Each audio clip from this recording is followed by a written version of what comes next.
Voilà, est-ce qu'il y a des personnes qui viennent pour la première fois dans ce lieu? Simplement, si vous osez vous manifester, d'accord, voilà. Soyez bénis. Est-ce que vous êtes de passage ou est-ce que vous êtes de Narbonne? Si vous êtes d'une autre église? Non, d'accord. Alors, si vous êtes de Narbonne, on a un petit cadeau. Pas qu'on fait des cadeaux co-narbonnais, mais voilà. Si vous êtes d'une autre église, ce qu'on va vous offrir, vous l'avez déjà. Donc, si vous venez pour la première fois dans ce lieu, à la sortie au point info, on aura un petit cadeau. Voilà, c'est un petit cadre avec la parole de Dieu et un petit verset aussi qui nous parle de l'amour. Et on veut, bien sûr, vous bénir. Voilà. Dimanche dernier, nous avons parlé de l'identité chrétienne. Vous vous rappelez?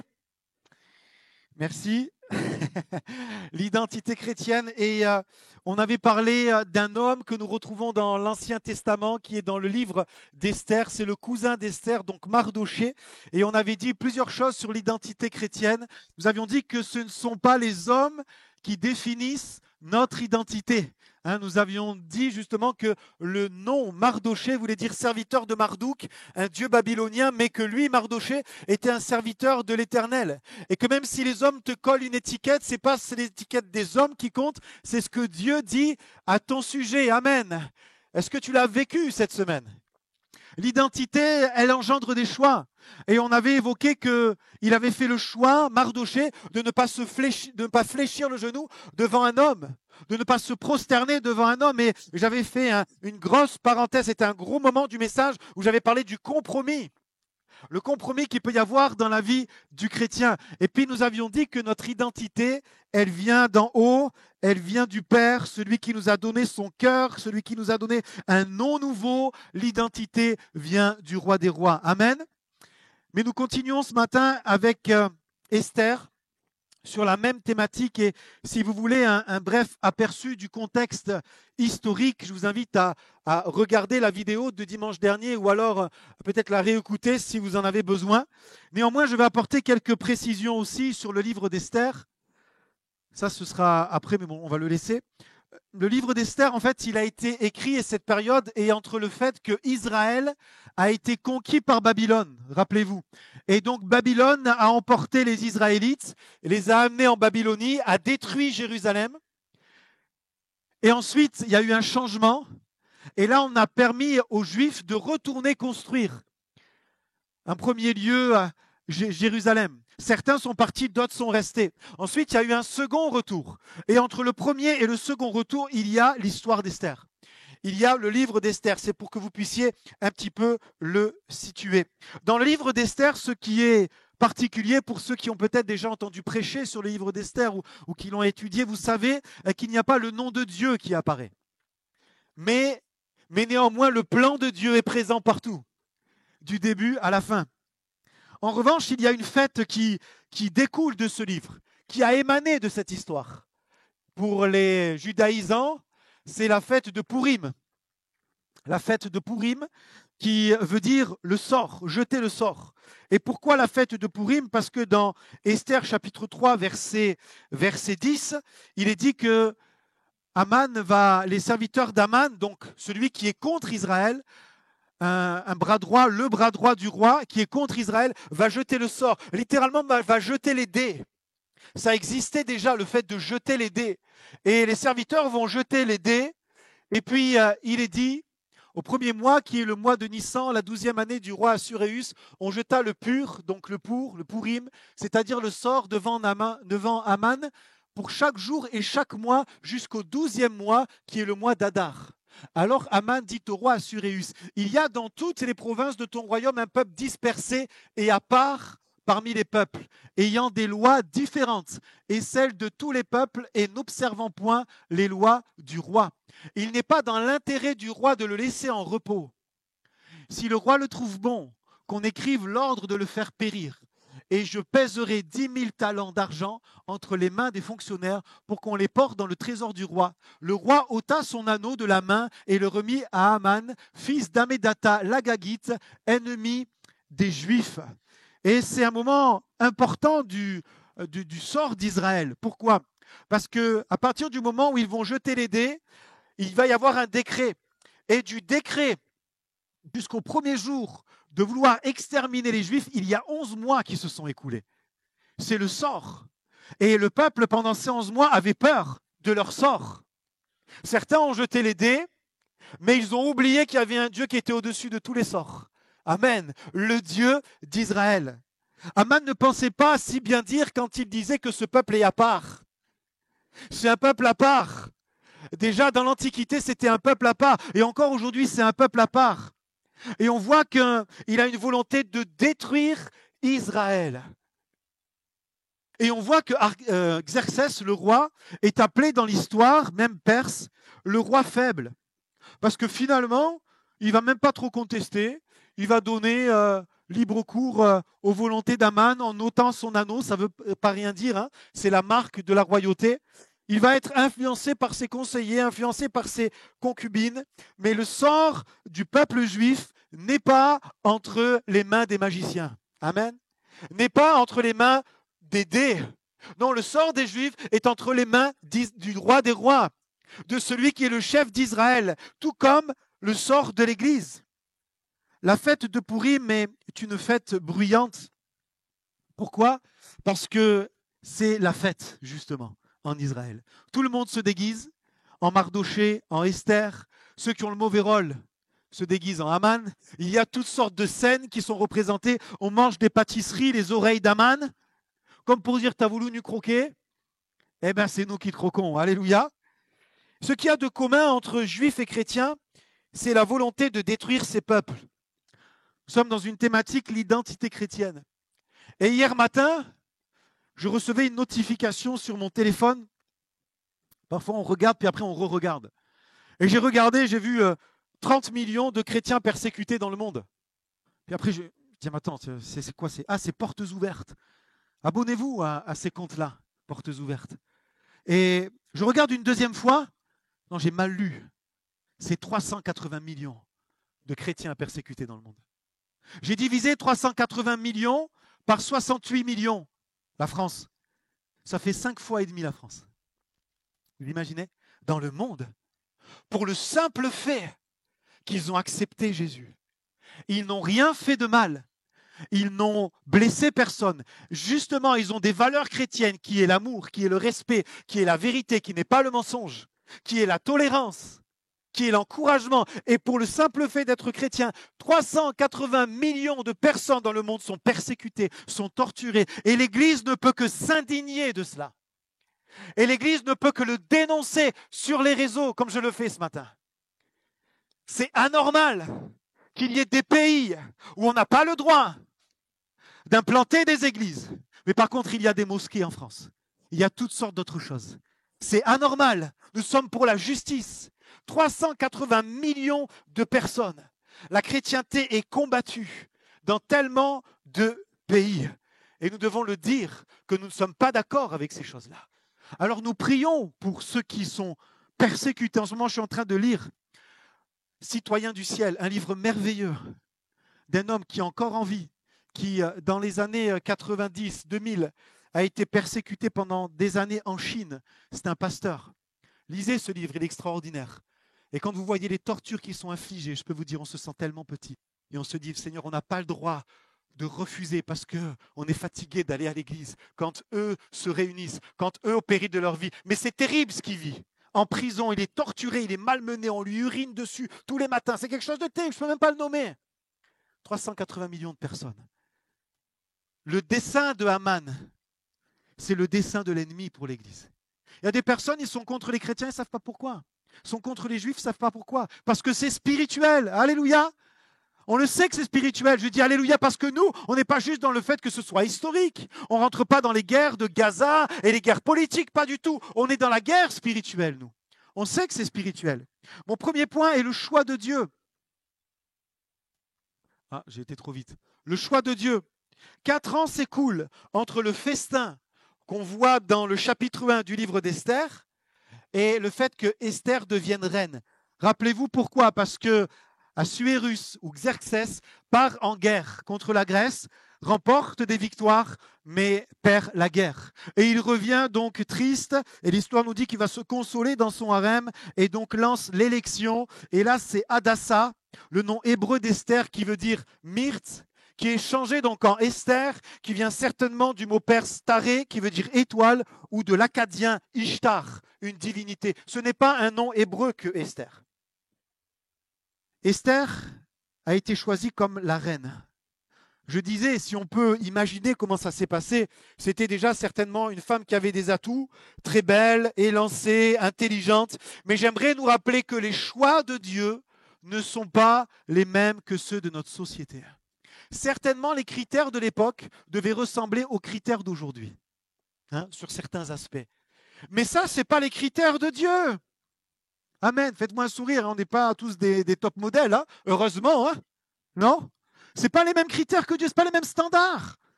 Soyons sûrs de cela et soyons imprégnés de cette vérité, parce qu'il y a encore des personnes qui combattent dans leur esprit et qui pensent qu'ils ne sont pas assez grands, assez petits, assez ceci, assez cela, qui n'ont pas assez de connaissances, qui n'ont pas été assez à l'école, qui n'ont pas assez de savoir, et que ça, c'est réservé comme pour une élite. Mais c'est faux. Les standards de Dieu ne sont pas les mêmes que ceux de cette société. Et j'aimerais te dire que Dieu te choisit. Arrête de lutter avec ça.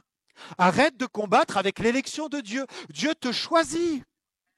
Et ça ne dépend pas des standards des hommes. Ça ne dépend pas des standards de l'Église. Dieu te choisit pour être son enfant. Après, c'est vrai que dans l'Église, il y a des qualités à avoir pour certains services, mais ça n'empêche pas que tu es choisi de Dieu pour briller et être une lumière dans ce monde. Amen. Pour être élu par Dieu, il faut juste une chose, accepter l'élection. Pour être élu par Dieu, c'est parce que quelqu'un a payé notre place. Être élu par Dieu, c'est reconnaître que si Dieu pose ses regards sur ma vie, c'est parce que Christ a payé le prix fort. Pour que moi, je n'ai rien à payer. Si ce n'est me repentir de mon péché, changer de vie et suivre Dieu, ça coûte aussi, chaque jour. Sacrifice. Suivre Jésus, ce n'est pas juste du bout des lèvres, c'est tes actes, c'est ce que tu fais. C'est ce que tu penses, c'est ce que tu dis, c'est comment tu agis, c'est comment tu réagis. C'est là qu'on reconnaît si tu as accepté l'élection ou pas.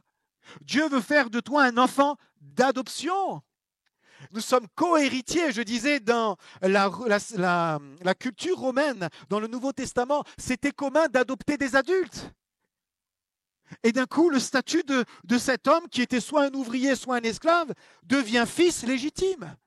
Il est marqué sur le testament et la société romaine ne faisait pas de distinction entre un enfant adopté et un enfant qui est venu par des voies naturelles. Il n'y avait pas de distinction. Nous pouvons parfois faire des distinctions, mais quand Dieu nous regarde et qu'il nous choisit et que nous répondons à l'appel de Dieu en disant « Je te donne ma vie », il nous voit comme son enfant. Amen. D'adoption, mais co-héritier avec Christ. J'aimerais nous dire que le choix de Dieu, ça change la vie. Amen. Mais dans le bon sens du terme. Imaginez ce jeune Romain de 30 ans qui d'un coup devient héritier. Il a l'héritage pour lui. Ça change la vie. Il devait être heureux, non?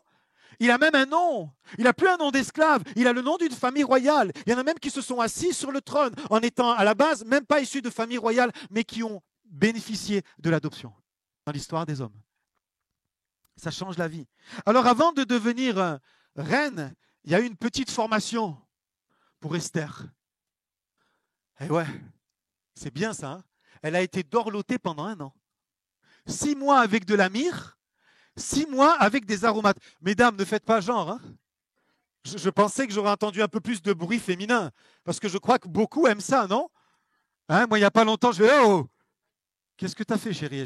J'étais pas prêt, elle avait un masque de beauté. Désolé, je balance un peu, mais il y en a qui font. Et je pense qu'il y a des hommes qui le font aussi. Imaginez madame qui rentre, le mari est là, tout vert. Mais c'est bien prendre soin de sa peau. Surtout qu'avec les années, moi je me découvre des rides et tout. Et voilà, c'est comme ça. 6 mois avec de la myrrhe. 6 mois avec des aromates. 1 an. Au travers de cela, dans Esther 2,12.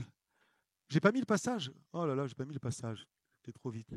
Je le lis pour vous. Chaque jeune fille allait à son tour vers le roi Assuérus après avoir employé 12 mois à s'acquitter de ce qui est prescrit aux femmes. Pendant ce temps, elles prenaient soin de leur toilette. 6 mois avec de l'huile de myrrhe et 6 mois avec des aromates et des parfums en usage parmi les femmes. Ça change la vie. Peut-être, je ne sais pas, mais peut-être qu'Esther n'avait jamais fait de masque comme ça, n'avait jamais été dorlotée, choyée. Et là, pendant 6 mois, tous les matins, son programme, c'est... Et moi, la Bible ne le dit pas, mais je pense qu'à mon avis, on ne les a pas engraissés. Hein.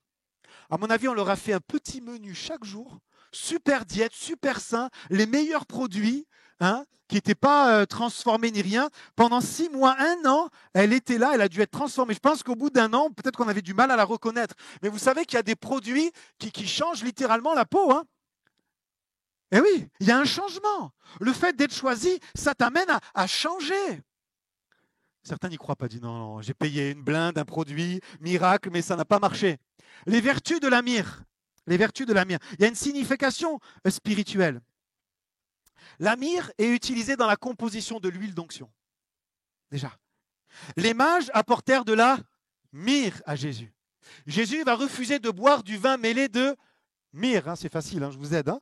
Les aromates qui servaient à embaumer les corps, et notamment le corps de Jésus, comprenaient de la myrrhe et de l'aloès. Ça, c'est pas évident. Hein. Les vertus de la myrrhe, propriété antiseptique, elle purifie les plaies. Elle purifie les plaies. Et je me suis dit, Seigneur, quand nous venons à toi, c'est un peu comme Esther. Il y a une première année où tu veux nous soigner. Ça, c'est le bon côté du message. Après, ça va se corser un peu. Mais déjà, profitez de ce côté-là. Parce que Dieu veut te soigner. Dieu veut te soigner. La purification, c'est quoi? C'est que tu as été blessé par la vie. Et Dieu ne veut pas que la plaie se referme et qu'à l'intérieur, il y ait encore des morceaux. Que ce ne soit pas encore réglé. Pourquoi? Parce que ça s'infecte. Ça s'infecte. Et dans le travail pastoral que nous dispensons, nous voyons des choses qui ont été infectées parce qu'il n'y a pas eu purification avant. La myrrhe, et si ces prochains mois-là, si ces 6 prochains mois, tu disais, Seigneur, je veux vraiment finalement prendre soin de mon cœur, que tu me soignes réellement. Parce que peut-être qu'on m'a présenté l'évangile où il faut de suite marcher, de suite courir, de suite évangéliser, de suite faire les choses, de suite servir. Mais peut-être qu'il faut prendre le temps d'être guéri, aseptisé, purifié. Peut-être s'il faut même réouvrir, d'ailleurs c'est ce qu'ils font les médecins, réouvrir les plaies et commencer à nettoyer. Vous voyez, la myrrhe, c'est de la petite gomme qu'il y a sur cet arbre à myrrhe et ça fait de l'huile. Antiseptique donc. Dieu nous choisit pour nous purifier. Dieu nous choisit pour calmer la douleur. Anti-inflammatoire. Elle soigne les douleurs. Peut-être que c'est purifié, mais ça fait mal encore. Peut-être que tu n'as plus de venin, de pu contre les personnes ou contre les situations de la vie, mais ça fait quand même mal. Dieu veut que tu puisses regarder les traumatismes, les abus, les situations que tu as vécues dans la vie, tu puisses les regarder sans douleur, que ça ne fasse plus mal. Il y aura de la cicatrisation, c'est un effet cicatrisant. Il y aura de la détoxification. Il y aura même ce parfum naturel. Elle est utilisée parce que, au travers de la purification, au travers de l'anti-inflammatoire, alors au travers de cela, ta vie va avoir une bonne odeur. Vous imaginez, c'était tellement fort qu'on les mettait dans les tombeaux. Une bonne odeur. Une bonne odeur. C'est le projet de Dieu pour toi. Hadassa, après ces 6 mois, n'était plus la même. Dans sa mentalité, elle avait compris qu'elle était dans un processus.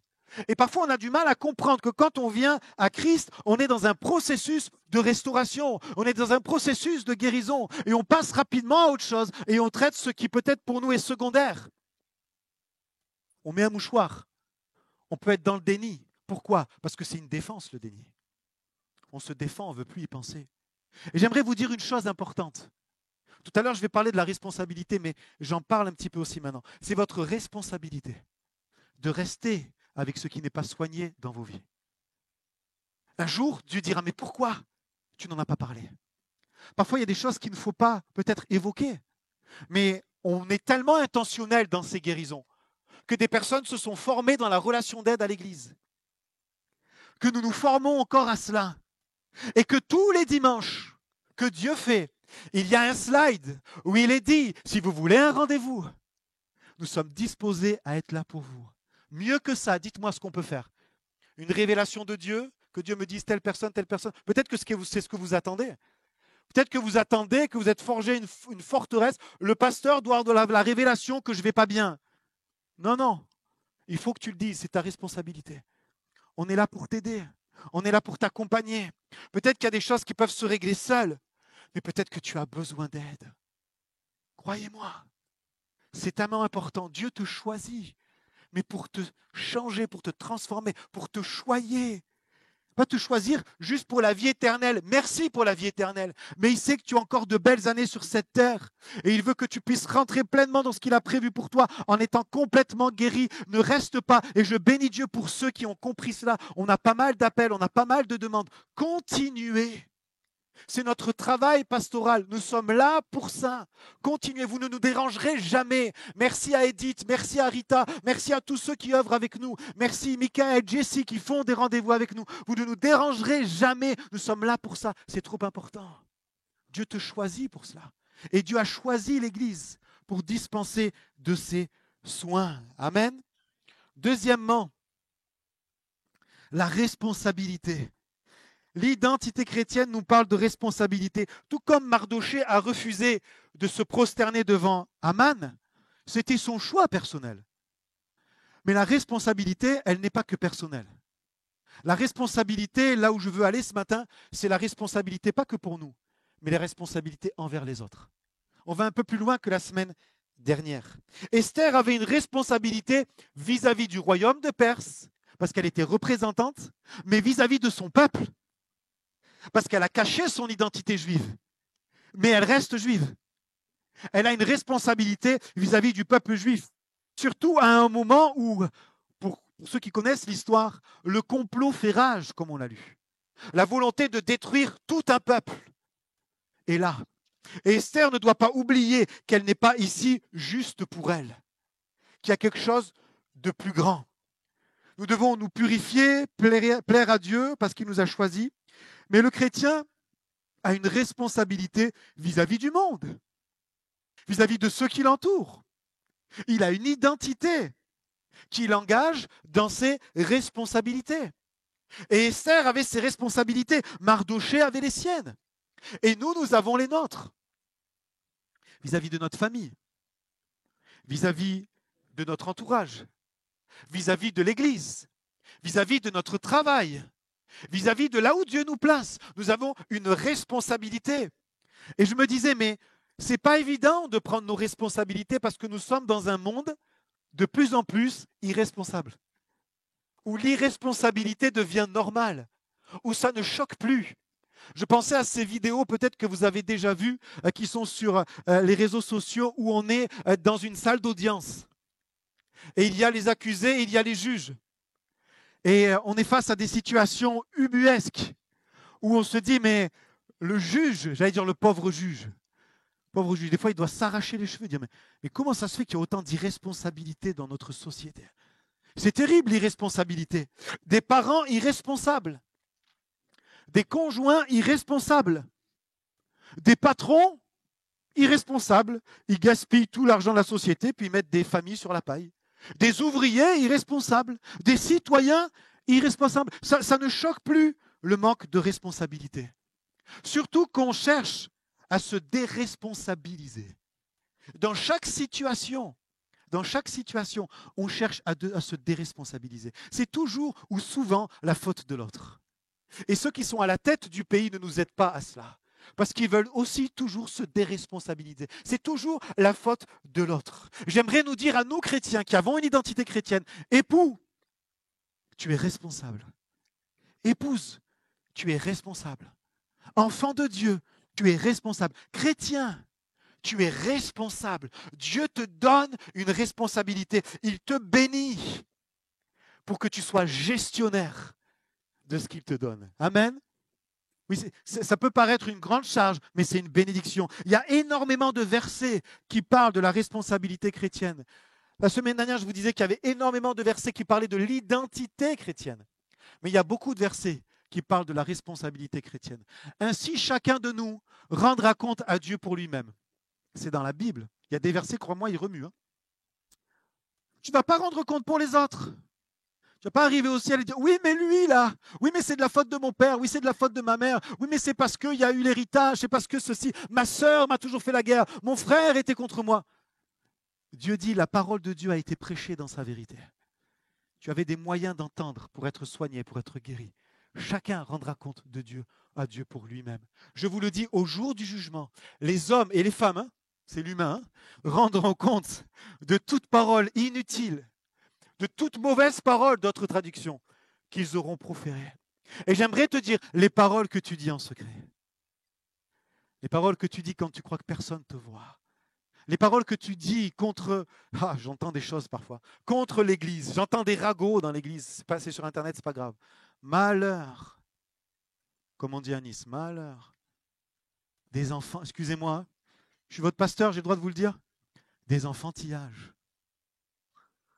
des choses fausses, du mensonge. Hein. Alors j'essaye de ne pas trop le dire, mais le problème, vous savez ce qu'il y a quand je ne le dis pas, c'est que ça sort dans les prières. C'est que les gens le sentent. Parce que le Saint-Esprit dit, mais non, il ne faut pas cacher, Samuel. Il faut que tu dises les choses. Il y en a qui se combattent. Il y en a qui parlent mal. Il y en a qui répandent des rumeurs. Alors ceux qui viennent pour la première fois, ah mais je viens à l'église, je pensais que tout le monde était bien. Eh ben non. Là où il y a des hommes, là où il y a des femmes, il y a des histoires. Et cette semaine, j'ai été encouragé par une sœur dont je tairai le nom, j'ai envie de la prendre dans mes bras. Dire, mais ton témoignage, il est exemplaire. On t'a sali, on a dit des choses fausses sur toi. Et toi, tu es resté vrai. Tu n'as même pas combattu ceux qui, dans ton église, depuis des années, sont là et parlent mal de toi. Bravo, ma sœur. Bravo, bravo, bravo. Je continue, il y en a beaucoup. Car il nous faut tous comparaître devant le tribunal de Christ, afin que chacun reçoive selon le bien ou le mal qu'il aura fait. Tu auras une couronne, hein? Alléluia. Fais le bien, même si on parle mal de toi, même si on te combat. Fais le bien, pense à la couronne. On continue. Celui qui est fidèle dans les moindres choses l'est aussi dans les grandes. Et celui qui est injuste dans les moindres, malheureusement pour lui, il est aussi dans les grandes. Quand il est complètement irresponsable, il est irresponsable dans les grandes. Et on voit des familles bouleversées par le manque de responsabilité, comme de bons intendants des diverses grâces de Dieu, que chacun de vous mette au service des autres le don qu'il a reçu. Tu es un intendant. Dieu t'a donné des choses pour les autres. Pas que pour toi, mais pour les autres. Et ça, on l'oublie trop souvent. L'Église peine à certains niveaux parce qu'on garde pour soi les dons, parce qu'on garde pour soi les talents que Dieu nous donne. C'est dommage. Frère, si un homme vient être surpris en faute, vous qui êtes spirituel, redressez-le avec un esprit de douceur. C'est une responsabilité que de reprendre. Ce n'est pas la meilleure. Portez les fardeaux les uns des autres et vous accomplirez ainsi la loi de Christ. J'ai dit souvent à Davy, j'ai dit à Jessie, à Michael, ça c'est le côté pas cool du pastorat. Quand il faut que tu reprennes. Quand il faut que tu reprennes. C'est pas évident à reprendre, mais parfois il faut reprendre dans l'amour et dans la douceur. Car Dieu apportera toute œuvre en jugement au sujet de tout ce qui est caché, soit bien, soit mal. Efforce-toi de te présenter devant Dieu comme un homme éprouvé, un ouvrier qui n'a point à rougir, qui dispense justement la parole de la vérité. Alors il parle à un pasteur, Timothée est un pasteur, mais il parle à chacun d'entre nous. Et on revient à Esther. Pour moi, c'est un passage central d'Esther. Mardochée fit répondre à Esther, ne t'imagine pas que tu échapperas seul d'entre tous les Juifs, parce que tu es dans la maison du roi. Car si tu te tais maintenant, le secours et la délivrance surgiront d'autre part pour les Juifs, et toi et la maison de ton père, vous périrez. Et qui sait si ce n'est pas pour un temps comme celui-ci que tu es parvenu à la royauté. Pour moi, c'est personnel. Hein. Pour moi, je pense que c'est le verset central d'Esther, mais c'est juste personnel. Juste avant, Mardochée envoie une lettre à Esther. Il dit, il faut que tu parles au roi. Ils veulent nous exterminer. Ils veulent nous détruire. Ils sont contre nous. Il faut que tu parles au roi. Et Esther lui dit, mais ce n'est pas possible. Parce qu'il y a une loi en Perse. Je ne peux pas me présenter devant le roi, même si je suis la reine, sans que lui-même m'ait convié. Il y a un risque de mort. C'est du sérieux. On ne plaisante pas. Même si je suis la reine et que j'arrive, je sonne chez le roi, je frappe chez le roi, il peut m'ouvrir et ça peut être fini pour moi. Il y a un risque. Et c'est là que Mardochée lui répond. Mais de toute façon, c'est pas forcément gentil, mais c'était son cousin, peut-être qu'il pouvait se permettre. De toute façon, en gros, il lui dit, si tu fais rien, tu vas mourir quand même. Si tu fais rien, tu vas y passer. Alors, il faut que tu fasses quelque chose. Et qui sait si c'est pas pour ça que tu es arrivé à la royauté. Mardochée, voyez, On disait que c'était un homme de prière, de conviction. Il avait comme cette avance, comme cette clairvoyance pour dire, mais Esther, d'accord, t'es belle, t'es élue, mais c'est pas que pour ça que t'es là. Dans les versets qui précèdent, on voit cela. On voit que justement, il avait compris qu'il y avait quelque chose de plus grand.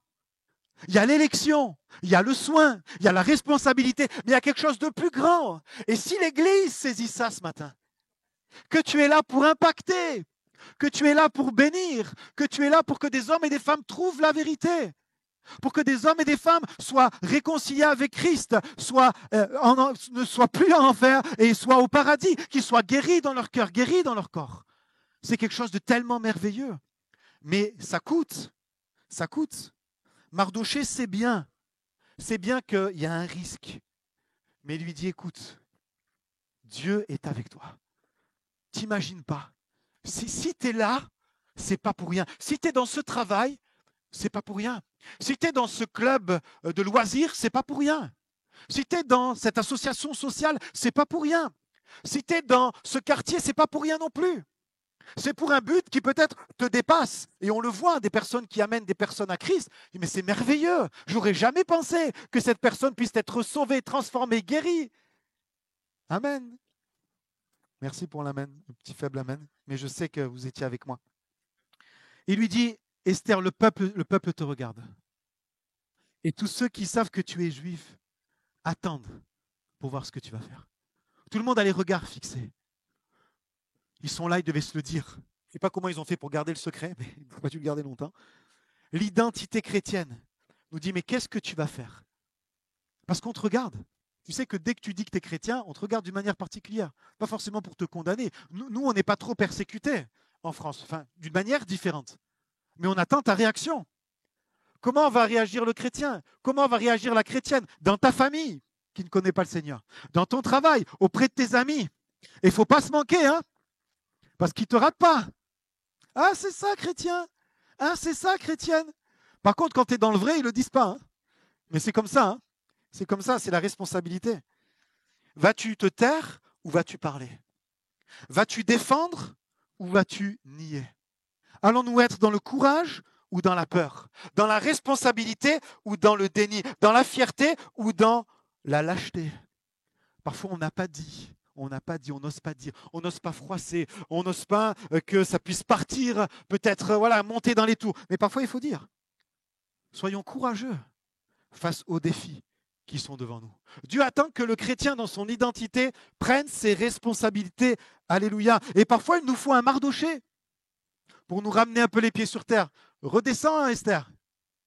Il faut un Mardochée parfois pour nous rappeler les réalités des choses, pour nous dire, n'oublie pas pourquoi tu es là. Pour ta famille, pour ton travail, pour tes enfants, pour ton quartier, pour toutes ces choses-là. Et j'aimerais terminer en disant, il y a une grande joie, il y a une grande satisfaction, il y a également une grande paix de l'âme quand on prend ses responsabilités. Vraiment. On sait que on fait confiance au Seigneur, on sait que devant lui, on a pris nos responsabilités. On peut se regarder dans la glace. On peut dire les choses. Et j'aimerais dire aussi quelque chose qu'on oublie quand on prend ses responsabilités, c'est que ça force le respect. C'est que c'est inspirant quelqu'un qui prend ses responsabilités. C'est qu'on a envie de marcher derrière quelqu'un qui prend ses responsabilités. Pas derrière quelqu'un qui a peur, qui ne dit pas les choses à demi-mot, qui attend que ça se règle, il ne veut pas passer pour le méchant. Ben, il faut dire les choses parfois. Ça force le respect, quelqu'un qui prend ses responsabilités.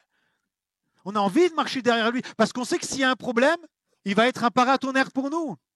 Il va être un bouclier pour nous. Il va prendre ses responsabilités. Je disais à certains leaders cette semaine, quand vous déléguez à quelque chose à quelqu'un, ça s'est passé il y a quelque temps, il faut que vous disiez à ceux à qui vous déléguez que s'il y a un problème, c'est vous qui prenez les coups.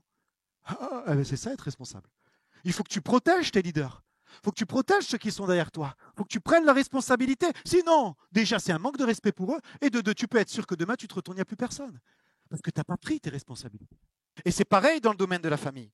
Il y a une grande joie à prendre ses responsabilités. Pas à écraser l'autre, mais à dire, comme Esther a dit, Esther 4,15, Esther envoya dire à Mardochée, va, rassemble tous les Juifs qui se trouvent à Suse et jeûnez pour moi. sans manger ni boire pendant 3 jours. Elle aurait pu dire pour la situation, mais bon, pour moi, c'est pas grave. Hein. Ni la nuit, ni le jour. Moi aussi, je jeûnerai. De même avec mes servantes. Puis j'entrerai chez le roi, malgré la loi. Et si je dois périr, je périrai. Parfois, il n'en faut pas beaucoup pour qu'on prenne ses responsabilités. Il faut juste que quelqu'un nous éclaire. Il faut juste qu'il y ait une parole. Il faut juste qu'il y ait une parole de Dieu qui dirait c'est vrai, tu as raison, Mardoché, tu as raison. Par contre, on va faire une chose, parce que là, c'est lourd. Il faut que vous priez. Et d'une manière un peu inédite en Israël. Personne mange, personne boit pendant 3 jours. On appelle ça le jeûne d'Esther. Elle a vraiment poussé le truc un peu loin. Hein. Vous voulez être sûr que ça marche. Est-ce que la prière, ça marche? Est-ce que ce n'est pas notre identité, la prière? Je termine avec le 3e point. Notre identité dans la prière. On pourrait se dire, mais peut-être que Dieu, de toute façon, aurait aidé Esther. Parce que Mardoché, vous savez, est de la tribu de Benjamin. Qui est de la tribu de Benjamin? Un roi connu. Le premier, allez. Voilà, il est de la tribu de Benjamin. Et c'était comme finalement un pied de nez pour dire, rappelez-vous, Saül devait exterminer les Amalécites. Et c'est Mardoché qui, lui, est de la même tribu, qui remet les choses en ordre. Vous voyez? C'est marrant, hein, l'histoire, hein, comme elle se dessine là. Et pourquoi je disais ça? Je ne sais même plus. Ok, je cherche de l'aide. L'identité de la prière. Mardoché, donc, et oui, la puissance de la prière. Et je disais que, en tout cas, je veux le dire maintenant, que notre socle de foi, ce n'est pas d'abord la prière, c'est d'abord la Bible. C'est d'abord la Bible. Notre identité, c'est la Bible.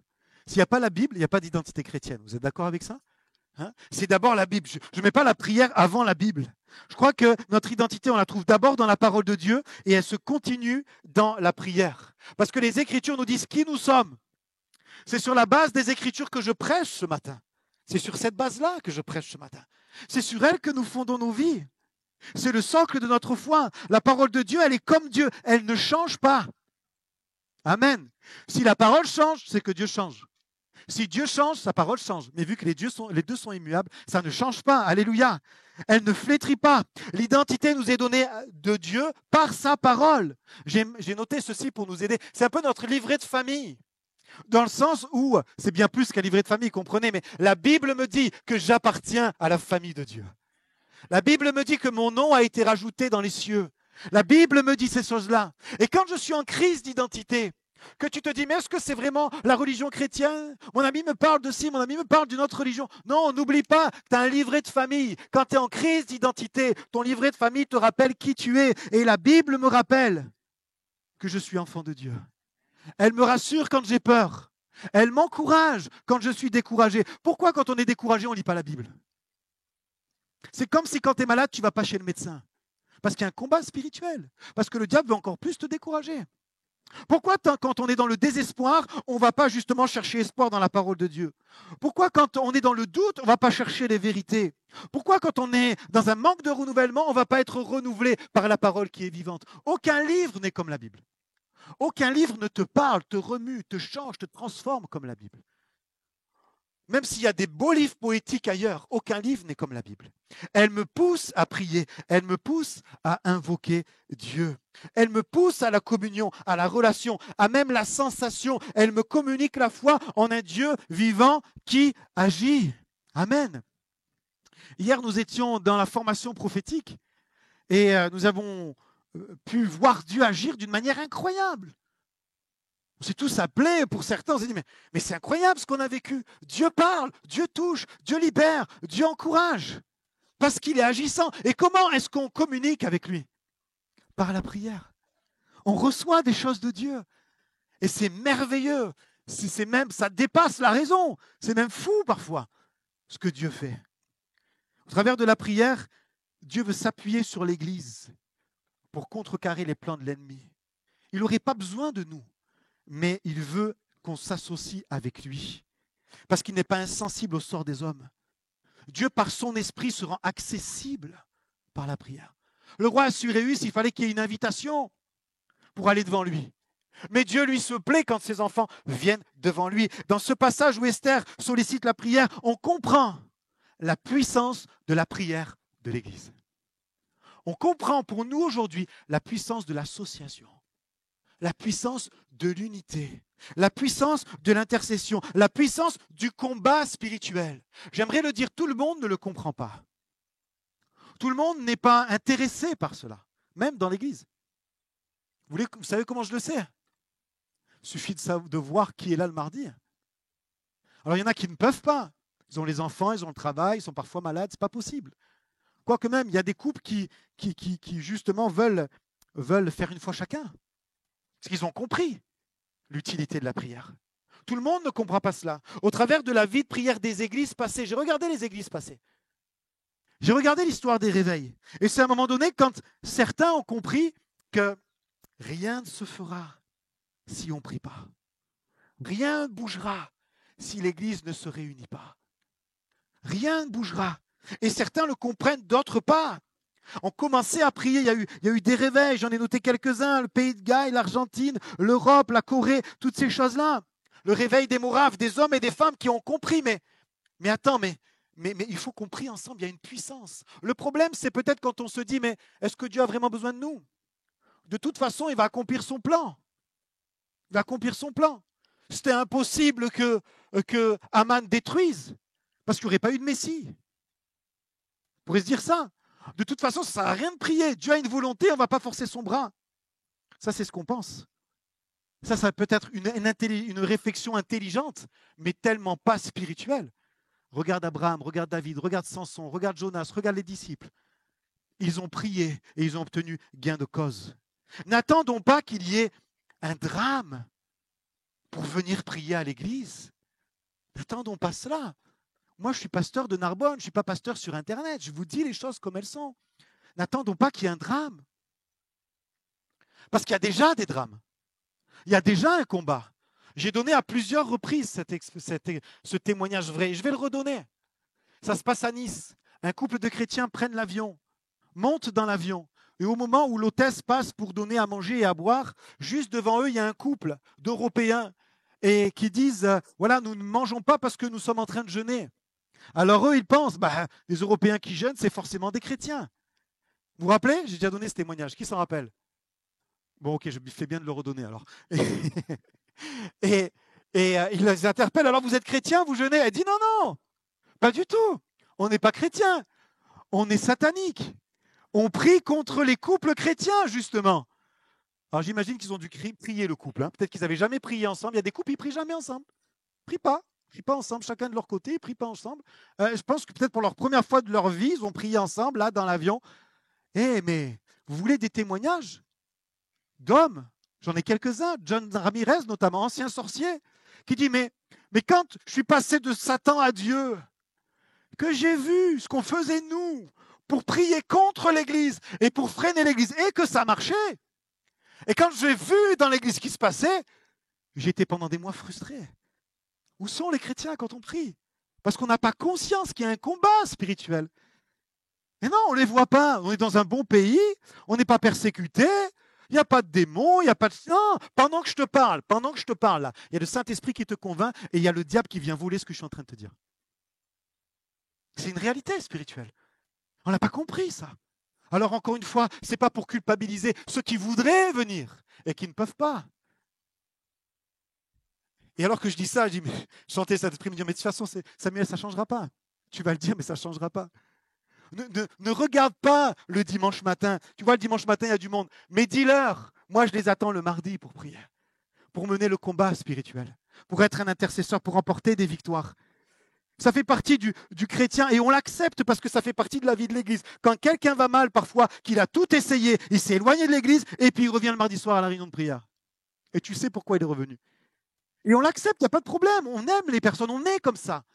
Mais si on pouvait prévenir, si on pouvait être, une longueur d'avance, vous voyez, un petit peu comme Mardoché, dire on sait qu'à Narbonne, il prie contre l'Église. On sait que, moi je ne suis pas parano, mais je suis sûr qu'il y a des gens qui me connaissent et qui prient contre moi, contre ma famille.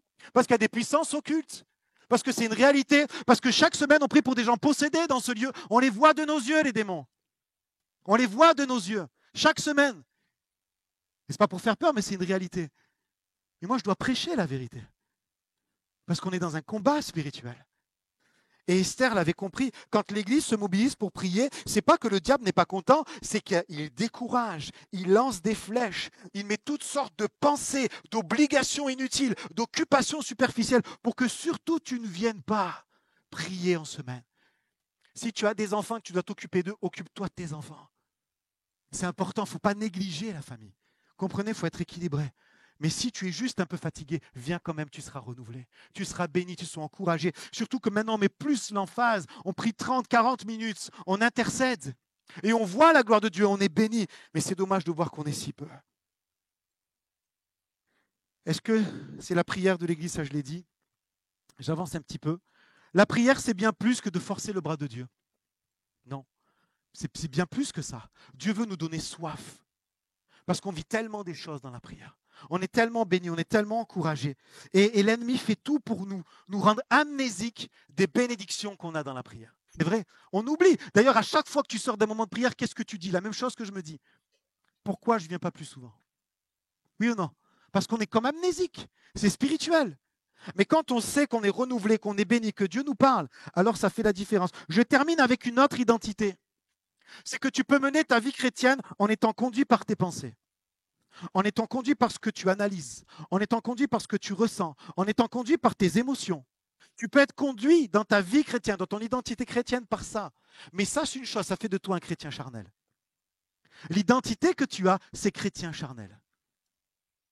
Mais le chrétien spirituel, il a ses pensées, il a ses idées, il a ce qu'il voit, mais il choisit une chose, c'est de passer par la prière pour être renouvelé dans ses pensées, pour être restauré, pour avoir le flot du ciel, pour avoir l'identité d'en haut et dire, je ne vais pas décider des choses aujourd'hui sans avoir prié. Je ne vais pas aller vers des personnes dans un relationnel compliqué si je n'ai pas prié avant. Je ne vais pas orienter ma vie juste parce que je ressens. Je suis un être spirituel qui a besoin d'être renouvelé par la prière. C'est ça l'identité chrétienne. Pourquoi? Dans quel but? Parce que Dieu te responsabilise pour que tu puisses impacter ce monde.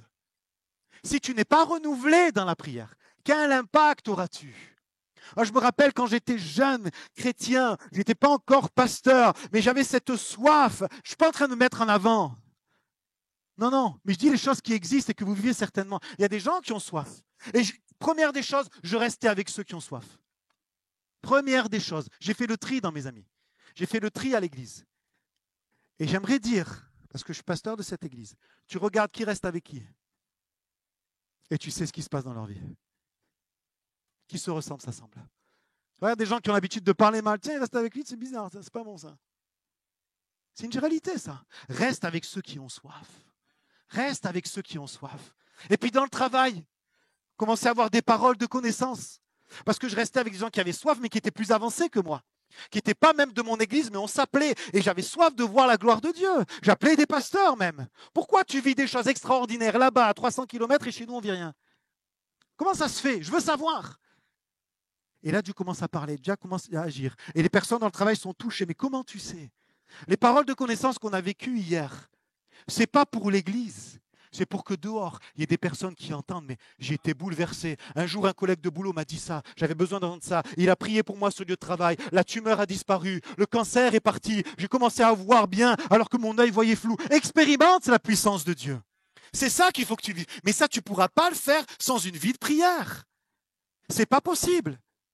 Et tu pourras juste un bon chrétien qui vient à l'église le dimanche, qui est sauvé, qui est heureux, qui a tout qui va bien dans sa vie, tout est cadré dans sa maison.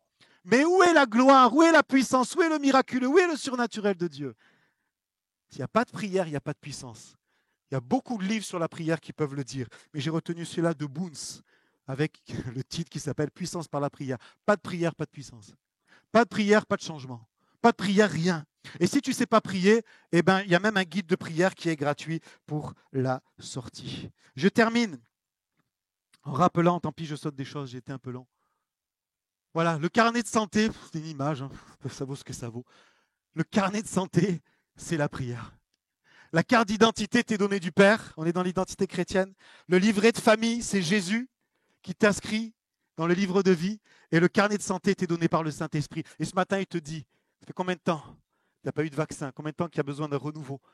Peut-être que ta santé spirituelle a besoin de ça. Souviens-toi, carte d'identité, livret de famille, carnet de santé, ça fait de toi un citoyen du ciel. Alléluia, amen. On termine. Le choix de Dieu. Tu es le choix de Dieu.